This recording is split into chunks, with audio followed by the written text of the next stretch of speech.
ஒரு பிரபலமான நடிகை வாடகை டாக்ஸில வந்திருக்காங்க. வந்து வாலினா எனக்கு நாடகம் எழுதி கொடுங்க, நான் ஒரு நாடக குரூப் ஆரம்பிக்கலாம்னு நினைக்கிறேன், ரொம்ப செலவுக்கே கஷ்டமா இருக்குது, நான் இந்த டாக்ஸிக்கும் பணம் கொடுத்துருங்களேன் அப்படின்னு இருக்காங்க.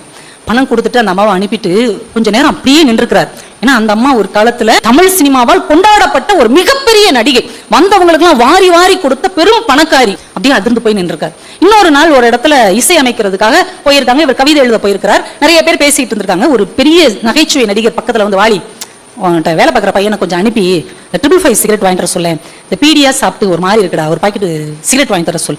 இவர் அப்படியே அதிர்ச்சி அவரை பார்த்திருக்கிறார். ஏன்னா ஒரு காலத்தில் சினிமா கதாநாயகர்களை விட அதிகமாக சம்பாதித்த நகைச்சுவை நடிகர், மாடி வரைக்கும் போறதுக்கு கார் வைத்திருந்த ஒரு நடிகர். அவரு சிகரெட்டுக்கு காசுல இவர்கிட்ட கேட்கிறார். அப்படியே அதிர்ந்து போய் நிற்கிறார். மூணாவது சம்பவம், திருச்சியில ரயில்வே ஸ்டேஷன்ல வாலி இறங்குறார். அங்க ஸ்ரீரங்கத்துக்கு போறதுக்காக ஒரு வயதான பெரியவர் அந்த பெஞ்சில சூட்கேஸோட உட்கார்ந்து இருக்கிறார். கண் பார்வை மங்கி போன ஒரு காலம்.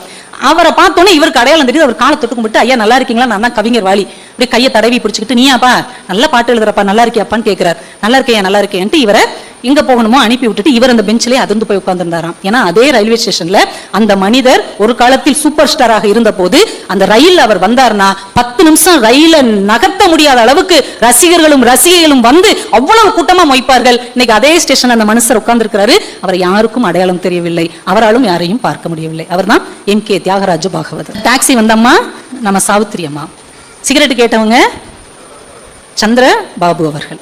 இந்த 3 விஷயத்தையும் சொல்லிட்டு வாலி சொல்றாரு, எப்பேற்பட்ட உயரத்தில் இருந்த மனிதர்கள், எத்தனை மக்களால் கொண்டாடப்பட்ட மனிதர்கள், தங்க தட்டில் சாப்பிட்ட மனிதர்கள், மாடி வரைக்கும் காரில் போன மனிதர்கள், கடைசி காலத்தில் இவ்வளவு இறங்கி வரக்கூடிய நிலைமை மாறுகிறது என்றால் காலம் மோசமானது.